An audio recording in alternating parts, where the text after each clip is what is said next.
जागतिक कीर्तीचे पर्यावरण तज्ज्ञ डॉक्टर माधव गाडगीळ यांचं निधन झालंय। अल्पशा आजारानं वयाच्या 83व्या वर्षी त्यांनी अखेरचा श्वास घेतलाय। आज दुपारी 4 वाजता वैकुंठ स्मशानभूमीमध्ये त्यांच्यावरती अंत्यसंस्कार केले जातील।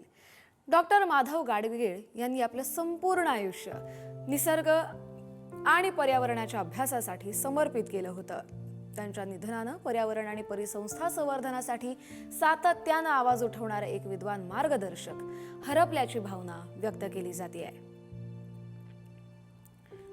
डॉक्टर माधव गाडगीळ यांचा आपण अल्प परिचय पाहूया। हार्वर्ड विद्यापीठातून मॅथमॅटिकल इकॉलॉजी या विषयामध्ये PhD पदवी त्यांनी संपादन केली। 1973 ते 2004 पर्यंत माधव गाडगीळ बंगळुरूच्या इंडियन इन्स्टिट्यूट ऑफ सायन्स मध्ये प्राध्यापक म्हणून कार्यरत होते। माधव गाडगीळ हे सह्याद्री पर्वत भागाच्या पर्यावरणीय अहवाल समितीचे अध्यक्ष होते।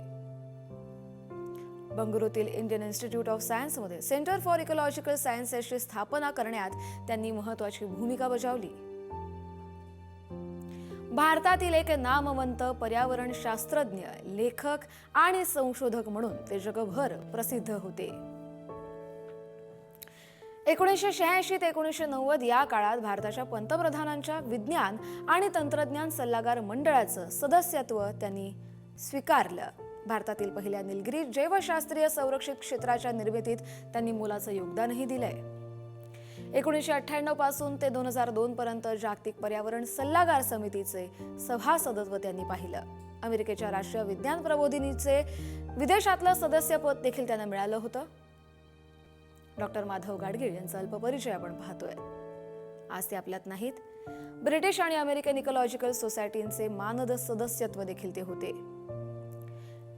A walk up the hill हे त्यांचं आत्मचरित्र जगभर प्रसिद्ध आहे। विज्ञानाचा उपयोग सामान्यांच्या हितासाठी करणारे जनवैज्ञानिक म्हणून अशी देखील त्यांची ओळख होती। डॉक्टर माधव गाडगीळ हे भारतातील एक अग्रगण्य पर्यावरण शास्त्रज्ञ, लेखक आणि संशोधक होते।